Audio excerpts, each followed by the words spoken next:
Supreme court అయితే రీసెంట్‌గా ఈ డిజిటల్ మీడియా మీద తీవ్ర ఆగ్రహం వ్యక్తం చేసింది. మొబైల్ ఫోను ఎవరి చేతిలో మైక్రోఫోన్ ఉంటున్నాయో వాళ్ళంతా తమను తాము జర్నలిస్టులుగా లేదా రిపోర్టర్‌గా ప్రకటించుకున్నారంటూ ఢిల్లీ హైకోర్టు అంటే సుప్రీంకోర్టు ఏం చేస్తాడంటే దాని దగ్గరకొచ్చిన కేసులు కొన్ని ఢిల్లీ హైకోర్టుకి పంపించేస్తది.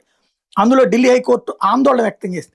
పత్రికా స్వేచ్ఛ ఎంత ముఖ్యమో మీడియా బాధ్యత, వృత్తిపరమైన జవాబుదారీతనం కూడా అంతే ముఖ్యమని చెప్పింది. యూట్యూబ్ ఛానల్ కోసం పనిచేస్తున్న ఇద్దరు ఫ్రీలాన్స్ జర్నలిస్ట్ మీద జరిగిన దాడి కేసుకు సంబంధించి నిందితులకు బెయిల్ మంజూరు చేస్తూ జస్టిస్ గిరీష్ కర్పాలియా ఈ వ్యాఖ్యలు చేసుకొచ్చారు. అక్కడ ఓ ప్రార్థనా స్థలం దగ్గర వీడియో వీళ్ళిద్దరు తీస్తూ ఉండగా వీళ్ళ మీద దాడి జరగటం, వీళ్ళు సరైనటువంటి సమాధానం చెప్పలేదంటాం. ఈ నేపథ్యంలో అసలు ప్రతి ఒక్కళ్ళు జర్నలిస్ట్ అనేస్తున్నారు అన్నటువంటి పాయింట్.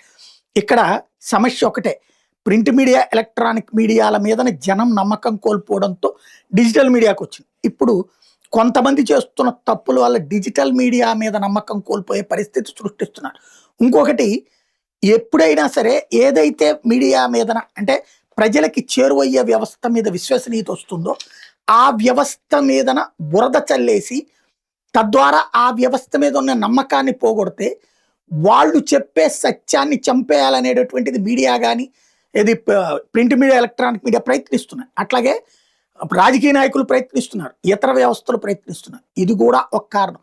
ప్రింట్ మీడియాలో, ఎలక్ట్రానిక్ మీడియాలో దరిద్రం ఎప్పుడో వచ్చేసింది. డిజిటల్ మీడియాలో కొందరు దరిద్రులు ఉండొచ్చు. ఈవెన్ ప్రింట్, ఎలక్ట్రానిక్ మీడియాలో అసలు మంచోళ్ళు ఎవరో ఎత్తుక్కోవాలి. వీటిట్లో మంచోళ్ళు కొంతమంది అన్న కనబడుతున్నారు. అదే తేడా.